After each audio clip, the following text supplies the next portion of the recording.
यहाँकाले त के अहिले डिबेट थाले भने हाम्रो राज्य समाल चाहिँ महानायक होइन यो पनि एउटा प्रश्न आइरहेको छ। हाम्रो राज्य समाल महानायक होइन भनेर सिद्ध गर्दाखेरि यिनीहरूलाई के फाइदा हुँदो रहेछ? एउटा हिरो थियो, महानायक भयो त के बिग्रो त्यसमा?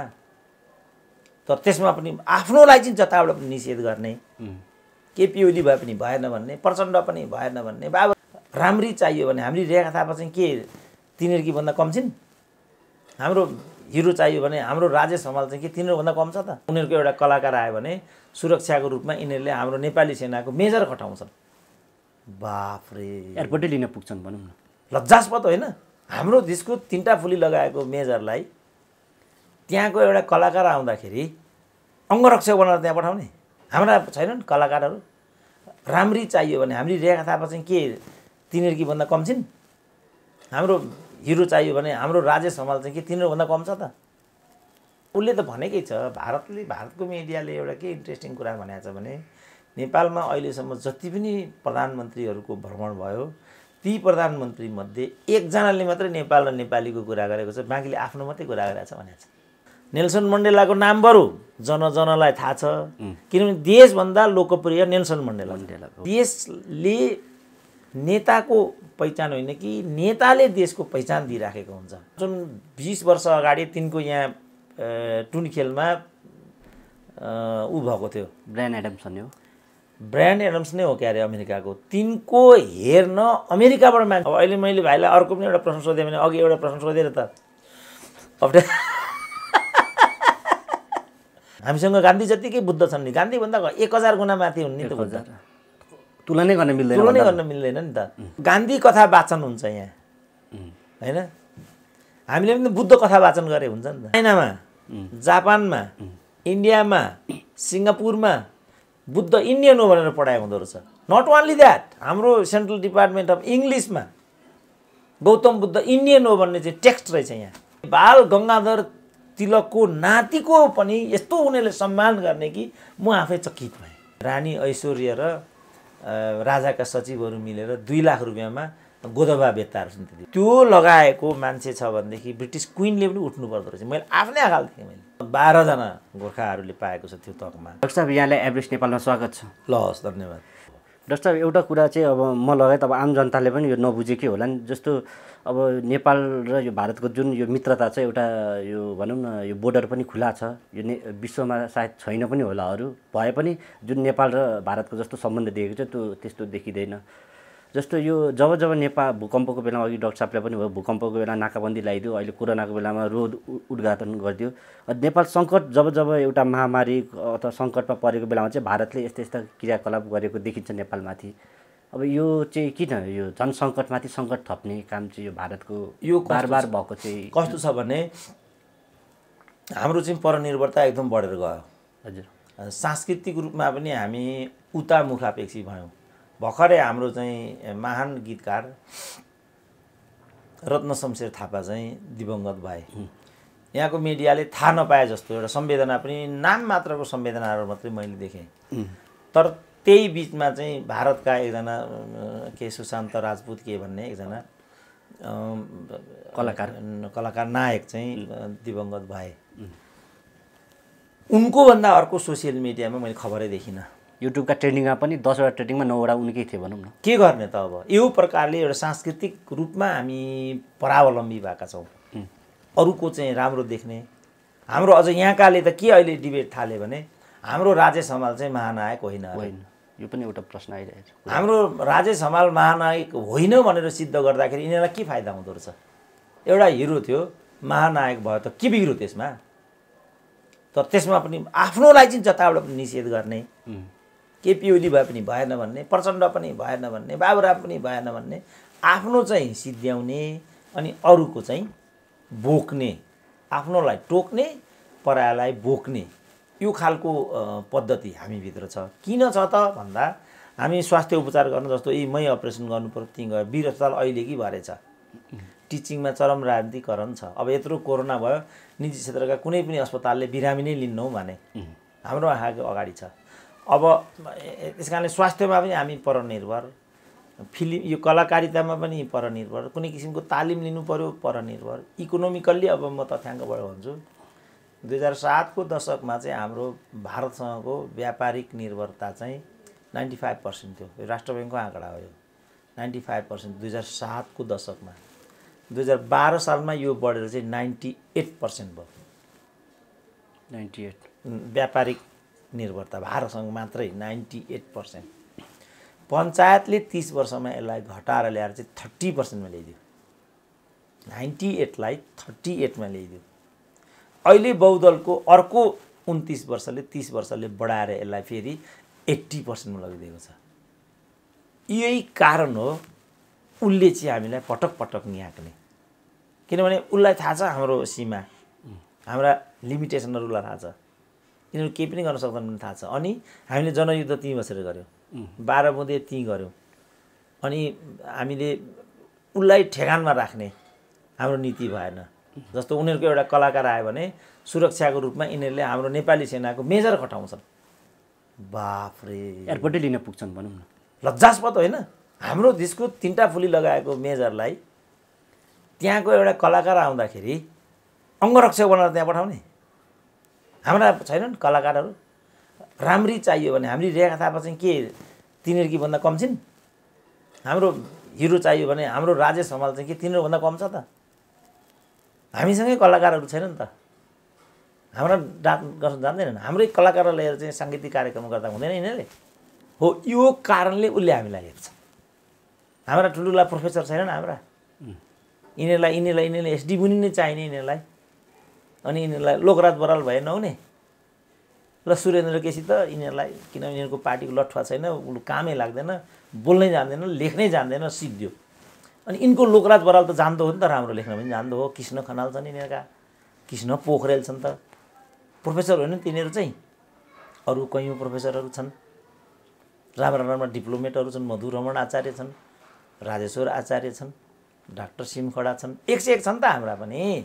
तिनको चाहिँ अनुहारै नदेखाउने। अनि फलानो मेजरको नि के भनेको छ, जनरल फलानो भनेको छ, जनरल बक्सी भनेको छ। अनि हाम्रा पनि त छन् त, हाम्रा पनि जनरल कटवाल छन्, हाम्रा पनि जनरल राणा छन्, हाम्रा पनि। यिनलाई प्रमोट गर्नु नि त हाम्रा पनि। के छ सुरक्षा सम्बन्धी तपाईँहरूको के छ भन्नु, उनीहरूका पनि लेख रचनाहरू बाहिर ल्याउनु। यो कारणले उसले हामीलाई हेपेको छ। यिनीहरू केही क्या होइनन्। यसो देख्दा त जुन एउटा भनौँ न उच्च पदमा बसेका मान्छे पनि, जस्तो रामवरणकै कुरा गरौँ, मैले अब विगतका कुरा नगर्ने, एउटा पदको हिसाबमा कुरा गर्दाखेरि जस्तो अघि जनरल बक्सी भन्ने यता अत्याधिकको नाम लियो, जुन उहाँका चाहिँ भूपुहरूको नाम पनि यहाँ भारतभन्दा नेपालमा बेसी आउँछ। जस्तो नेपालकै जो भूपू रुकमान कटवाल, रामवरण यादव जो पूर्व राष्ट्रपति का नाम चाहिँ त्यति लिँदैन, एउटा युज एन्ड थ्रो गरे टाइपको जस्तै देखिन्छ कि। यो चाहिँ किन हुन्छ डाक्टर साहब? अनि यो किन हुन्छ भने हाम्रो रामवरणलाई जहाँ पुर्यायो, विद्या भण्डारीलाई जहाँ पुर्यायो, अरूहरूलाई जहाँ पुर्यायो, त्यो वरियताको आधारमा पुर्याइँदैन क्या, टिपेर बोकेर पुर्याइन्छ। अनि टिपेर बोकेर पुर्याएपछि उनीहरूको सामाजिक एउटा प्रतिष्ठा बन्दैन। जस्तो अहिले विद्या भण्डारीलाई लिएर कत्रो विवाद आइरहेको छ। प्रधानमन्त्रीलाई दिनु भेटो भनेको छ, अर्को पार्टीको गतिविधि त्यहीँ भयो भनेको छ, मान्छे कोरोना मरिरहेछन्, त्यहाँ बसेर डिनर गरिराखेको छ। यसले गर्दा मान्छे घिनाउँछन् क्या, ती पदहरूको गरिमा नै उनीहरूले मेन्टेन गर्न सकिरहेको हुँदैन। एउटा फ्याक्टर यो हुन्छ। अब अर्को त एकदम समाजले मानेका मानिसहरू, अब विज्ञको रूपमा चाहिँ ख्याति पाएका मानिसहरू, जस्तो अहिले विज्ञहरूको एउटा समिति गठन गरे नि यिनीहरूले।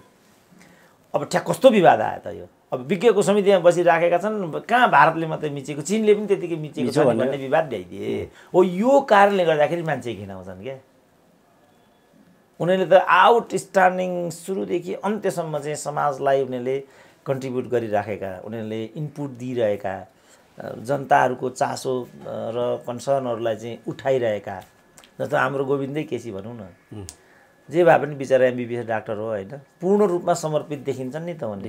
अब अहिले पनि हामी यहाँ गफ गरिरहेका छौँ, हुम्ला पुगिरहेछन्, कहिले इलाम पुगिरहेका हुन्छन्, कहिले चाहिँ उता देहरादुन पुगिराखेका हुन्छन्। त समाजको लागि केही न केही गरिरहेका हुन्छन्। त्यही अवधिमा यी डाक्टरहरू जताबाट पनि पैसा तान्नेमा लिप्त भइराखेका हुन्छन्। यी डाक्टर त्यो डाक्टरमा फरक हुन्छ होला नि त। हो, त्यस्ता डाक्टरलाई चाहिँ मानिसले इज्जत गर्छ, त्यस्ता डाक्टरलाई प्रशंसा गर्छ होइन। त त्यो कारणले चाहिँ उसले हामीलाई हेप्छ। यो खालका मान्छे नेपालमा छैनन्। यिनीहरू सबै खालि आफ्नो लागि मात्रै उसले त भनेकै छ। भारतको मिडियाले एउटा के इन्ट्रेस्टिङ कुरा भनेको छ भने नेपालमा अहिलेसम्म जति पनि प्रधानमन्त्रीहरूको भ्रमण भयो ती प्रधानमन्त्रीमध्ये एकजनाले मात्रै नेपाल र नेपालीको कुरा गरेको छ, बाँकीले आफ्नो मात्रै कुरा गरेको छ भनेको छ। त्यो प्रधानमन्त्रीको नाम भन्न मिल्छ? खै अब नाम चाहिँ आएको छैन। कृष्णप्रसाद भट्टराई हुने जस्तो पनि अलिकति लाग्छ मलाई, किनभने कृष्णप्रसाद भट्टराई व्यक्तिवादी थिएनन्, अलिकति एउटा अलिकति राष्ट्रको हितमा मतलब अलिकति हल्काफुल्का टाइपको बोल्ने यस्तो बानी चाहिँ थियो उनको। तर उनको व्यक्तिगत श्री सम्पत्ति जोड्ने, भ्रष्टाचार जोड्ने यस्तो उनको कहिले पनि सुनिएन र कतिपय कुराहरूमा उनले चाहिँ आउटराइट प्रतिक्रिया दिने, जे लागेको हुन्छ देशको पक्षमा त्यस्तो बोल्ने उनको बानी पनि देखिन्छ। त्यो हिसाबले नाम उनीहरूले लिएको छैन। तैले मैले लक काटेको कृष्णप्रसाद भट्टराई नै हुनुपर्छ भन्ने लाग्छ मलाई। अब किन उनीहरू हामीलाई गन्ती गर्दैनन् भने तिनै कृष्णप्रसाद भट्टराईलाई हामीले हराइ गऱ्यौँ यहाँबाट।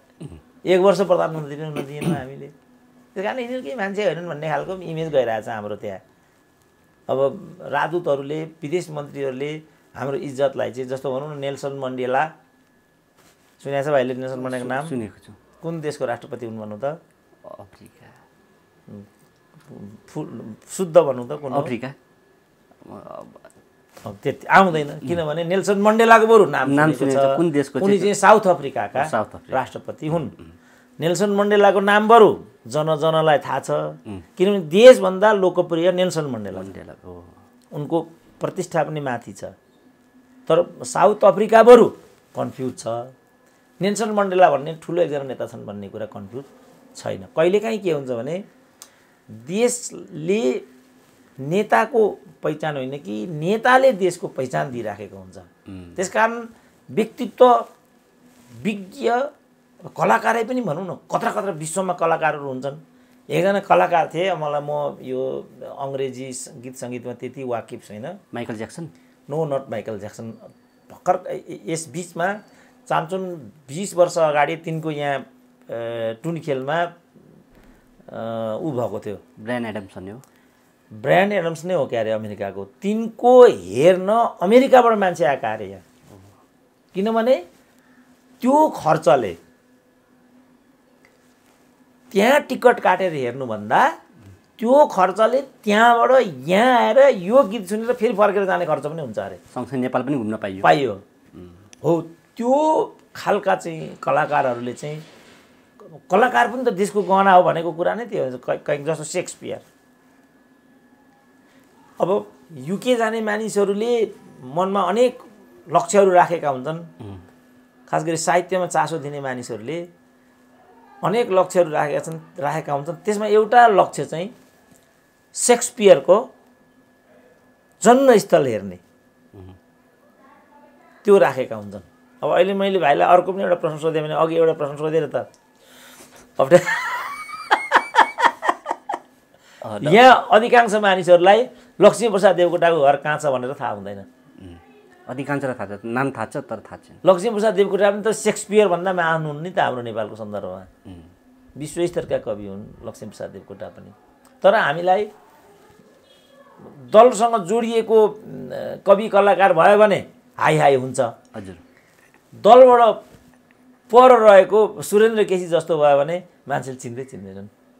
त त्यो हाम्रो चाहिँ एउटा स्वभाव छ भन्ने कुरा। जस्तो यहाँ एकचोटि म एउटा कार्यक्रममा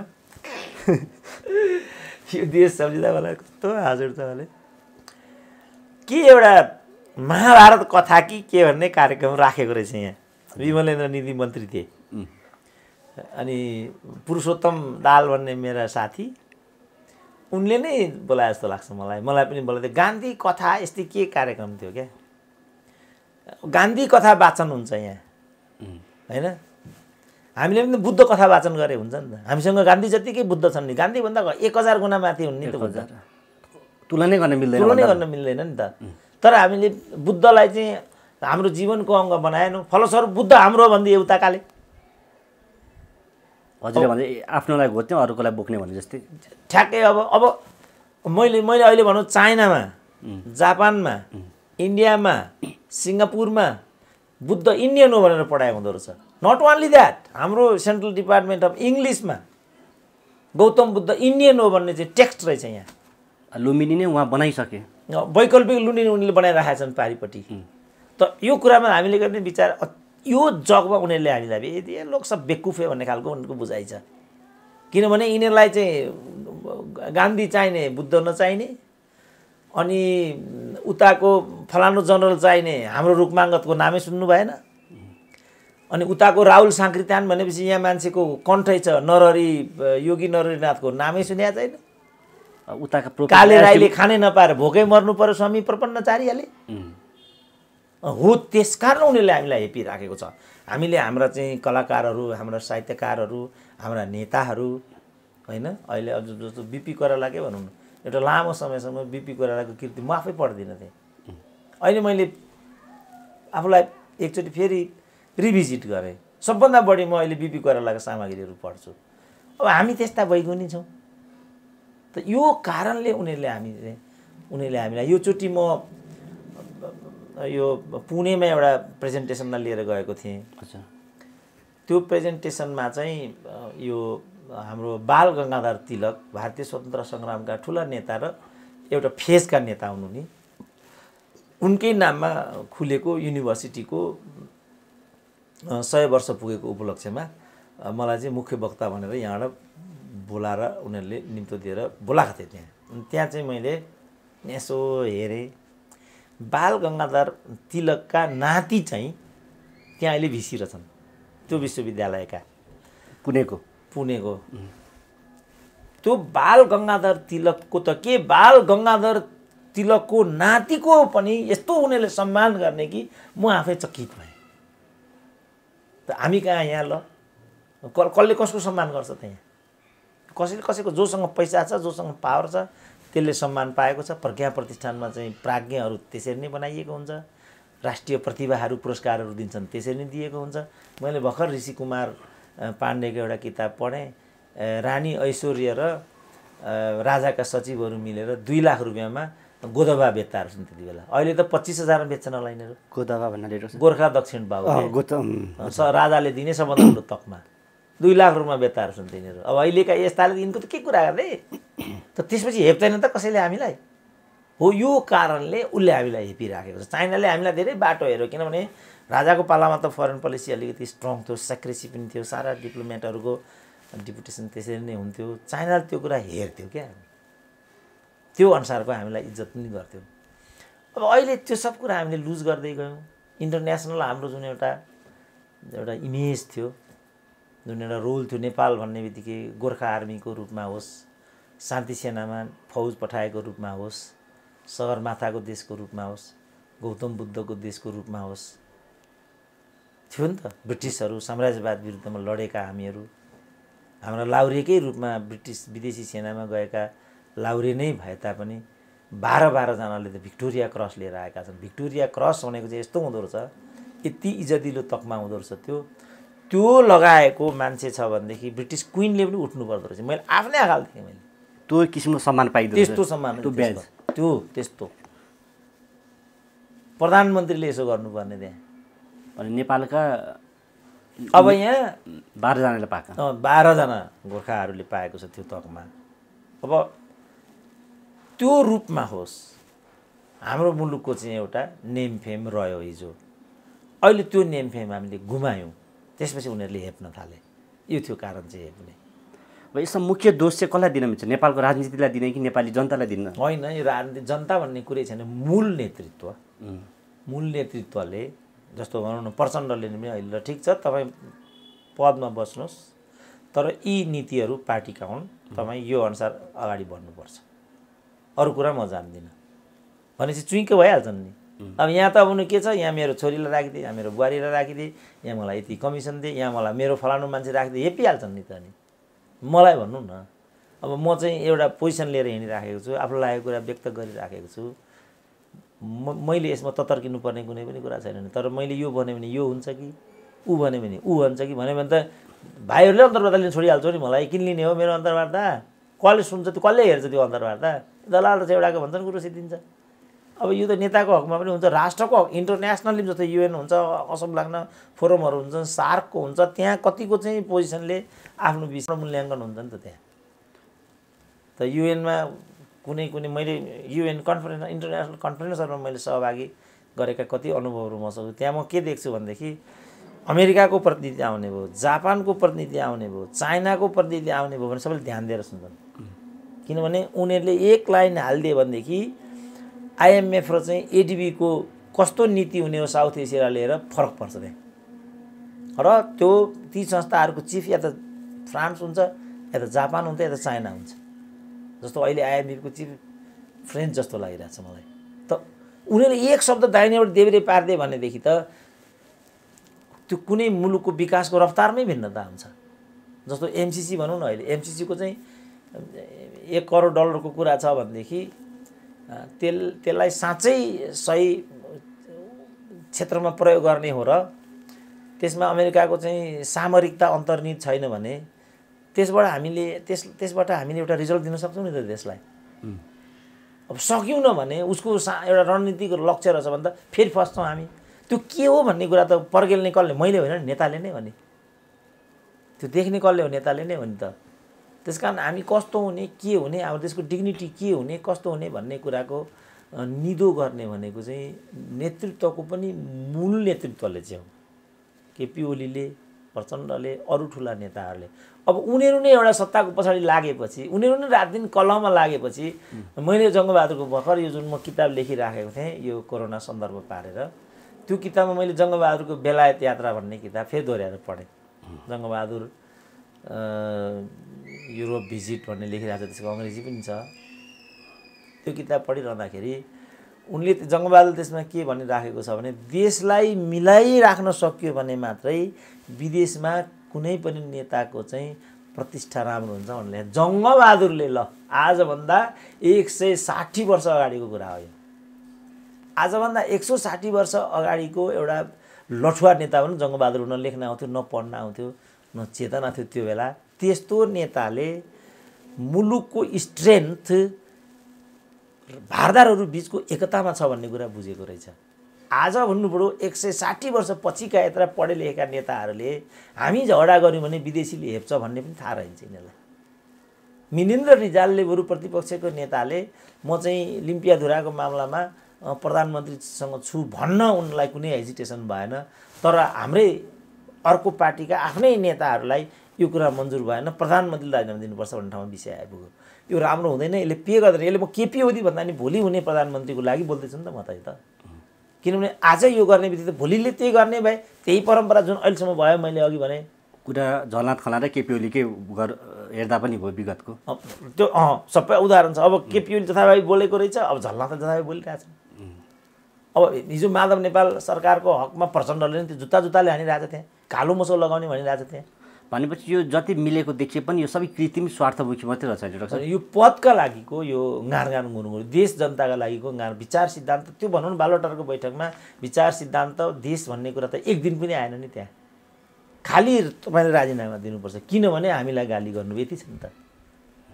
डाक्टर साहब, मैले एउटा कुरा जोड्न चाहेँ। हामी कार्यक्रमको अन्तिममा पनि जस्तो हिजो प्रधानमन्त्रीले मन्त्री सँगसँगै राज्य मन्त्रीहरूलाई चाहिँ भनौँ साथीहरू चाहिँ इङ्गित गर्दै, साथीहरू भन्नाले झलनाथ, माधव कुमार नेपाल, प्रचण्डलाई उहाँले इङ्गित गर्दै साथीहरू चाहिँ अब मलाई दुवै पद हटाउनु सँगसँगै राष्ट्रपतिलाई महाअभियोग लगाउने हिसाबमा आउनुभएको रहेछ। अब जे पनि हुनसक्छ, जटिल स्थितिमा छ भन्नुभयो। त्यो एउटा कुरा भयो प्रधानमन्त्रीको। सँगसँगै आज माधव कुमार नेपालले चाहिँ म सँगसँगै प्रचण्डलाई चाहिँ प्रधानमन्त्रीले जेल हाल्ने कुराहरू को हिसाबमा आइराख्नु भएको छ भने माधवको कुरा त्यो र प्रचण्डको। अब यसलाई कसरी हेर्ने हामीले?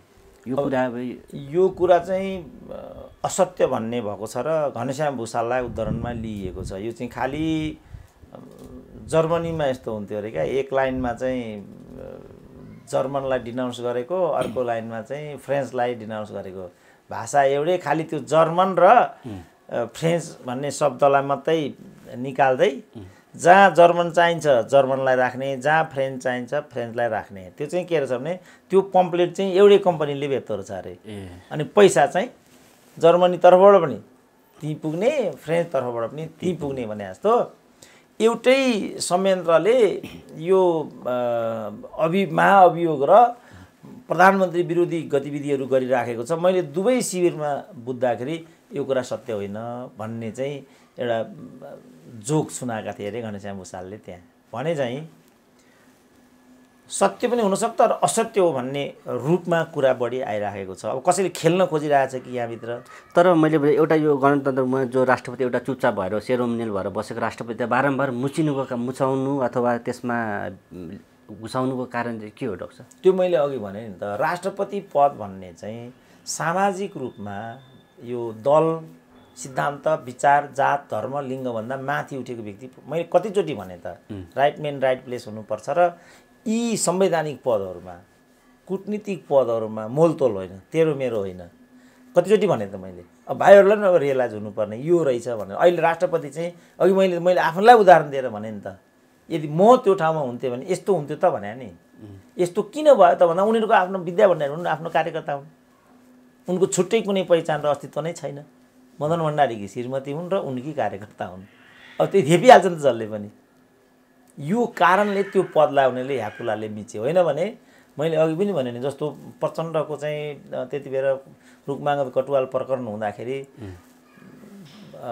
गर्दिन नै भन्दै नि त के अरे रामवरण यादवले। किन रामवरण यादवको अलिकति हाइट पनि थियो, राजनीतिक रूपमा सामान्य भए पनि बौद्धिक रूपमा उनको हाइट थियो।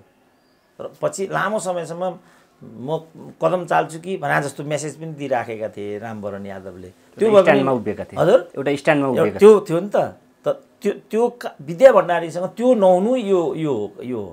किन उनको अनेकमा विवाद आयो, उनको फेसनमा विवाद आयो, उनको बिल्डिङमा विवाद आयो, उनको कार्पेटिङमा विवाद आयो, छोरीहरूलाई तकमा दिएको अनेकमा विवाद आयो नि त। त्यसपछि चाहिँ होइन होला जस्तो अस्ति कोरोना भइरहेछ अनि उनले चाहिँ त्यहाँ डिनर किन गर्नुपर्ने, के हैसियतले डिनर गर्नुपर्ने? अहिले त्यसमा पनि विवाद परिरहेछ। मुलुक चाहिँ रोइराखेको छ, डिनर गर्ने लाज हुँदैन अलिकति? हो, यस्तो कारणले उनीहरूले चाहिँ विद्या भण्डारीलाई हेपेको। अब यस्तै नै विद्या भण्डारी किन बिचरा अब राष्ट्रपति भएको हुनाले, आफ्नै देशको आफ्नै पार्टीको नेत्री पनि भएको हुनाले गइहालौँ भनेर यी 3-4 नेता पनि गएका हुन सक्छन्, स्वाभाविकै पनि हो। तर के चाहिँ अस्वाभाविक हो भनेदेखि राष्ट्रपतिको रूपमा त्यो संस्थाले आफ्नो छवि बनाउन सकेन, त्यो चाहिँ अस्वाभाविक हो। त्यस कारणले यस प्रकारले पदलाई दुरुपयोग गरिएको हो। ल डाक्टर साहब धन्यवाद। डाक्टर साहब यहाँलाई समय र संवादको लागि यहाँलाई धेरै धेरै दिन्छु। जहाँ अन्तिममा यो जुन यो अहिले यो पार्टी फुट अथवा पार्टी जुन सङ्घारमा छ यसमा नेतृत्व गर्ने माधव लगायत प्रचण्ड, केपी ओलीलाई चाहिँ हजुरको के छ सुझाव? अनि मेरो सुझाव के छ भने पद्धतिसँग सम्मत चल्नु। अर्को चाहिँ के गर्नु भन्दाखेरि जुन यो पार्टी एक नेताले हाँक्नु, सरकार अर्को नेताले हाँक्नु र यो सञ्चालन गर्ने एउटा संयन्त्र बनाउनु। एक व्यक्ति एक पद भन्नुभएको त्यो भने पनि भयो अहिले ल्याएर एउटा संयन्त्र, 3 जनाको 4 जनाको एउटा ठुला नेताहरूको एउटा संयन्त्र बनाउनु र त्यो संयन्त्र मार्फत मात्रै सरकारले कुनै पनि कदम चाल्नु। यो विधिमा जानु पर्यो। यो विधिमा जाने बित्तिकै ठुला नेताहरूले एउटा पहुँच पनि पाए, ठुला नेताहरूले एउटा बाँडफाँड गरे जस्तो पनि भयो चित्र देख, पावर सेयरिङ पनि भयो त्यहाँ। अर्को चाहिँ के भने प्रचण्डलाई पनि एउटा आत्मसन्तुष्टि भयो, मैले चाहिँ सरकारको मैले चाहिँ पार्टीको नेतृत्व गरिराखेको छु भन्ने उनलाई भयो।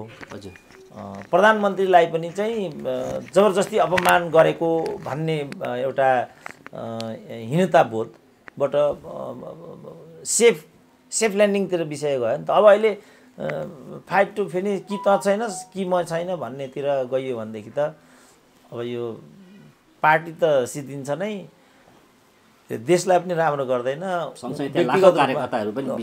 व्यक्तिगत रूपमा उनीहरू आफै पहिला त उनीहरू नै सिद्धिन्छन् नि। यो तरिकाले चुनावमा मानिलिनु विभाजित भएर गयो। वामदेवको विगत समयमा के भयो त? शेरबहादुरहरूको के भयो त? विगत समयमा समाप्त हुन्छन् नि त यिनीहरू। के गर्नु सकिन्छ त? एकलाई त के पनि गर्न सकिन्छ। यसले कसलाई फाइदा गर्छ त? यसले व्यक्तिलाई पनि फाइदा गर्दैन, कार्यकर्तालाई पनि फाइदा गर्दैन। अब मुलुकले त फेरि एकचोटि चाहिँ निराशा अनुभूति गर्नु। किन अब वाम ठुलो शक्ति, द्वितीयको शक्ति, यसले त केही गर्छ भनेर आशावादी थियो मुलुक। अब त्यसलाई चाहिँ यिनीहरूले तुषारपात गरिदिए भनेदेखि कसलाई चाहिँ फाइदा भयो यसबाट? कुन चाहिँलाई फाइदा भयो त यसबाट? कसैलाई पनि फाइदा भएन यसबाट। विरोधीहरूलाई अलिकति फाइदा भयो, यो होला। तर लार्जली त यसले कसैलाई पनि फाइदा भएन। त्यसकारण विन विन जब द्वन्द्वहरू हुन्छन् भने द्वन्द्वलाई निरूपण गर्ने एउटा प्रक्रिया चाहिँ सिचुएसनलाई विन विनमा कन्भर्ट गर्ने। जस्तो अहिले प्रधानमन्त्रीको हकमा के भनिरहेछन् भनेदेखि अपमानित भएर जसो अहिले राजीनामा दिए भरे राजीनामा दिए मान्छेलाई अपमानित गरेर पठाउने कुरा भयो नि त हजुर अब भोलि फेरि अब त्यस कारण द्वन्द्वको एउटा नियम के हुन्छ भने एउटा चाहिँ अभ्यासमा आएको नियम कुनै पनि समस्यालाई चाहिँ निरूपण गर्नुपर्ने समाधान गर्नुपर्ने यस्तो स्थिति आयो भनेदेखि विन विनको सिचुएसनमा कोही पनि हारेको अनुभूति नगरोस् ताकि भन्ने एउटा मध्यम मार्गलाई चाहिँ एउटा राम्रो विधि मानिन्छ द्वन्द्व व्यवस्थापनमा।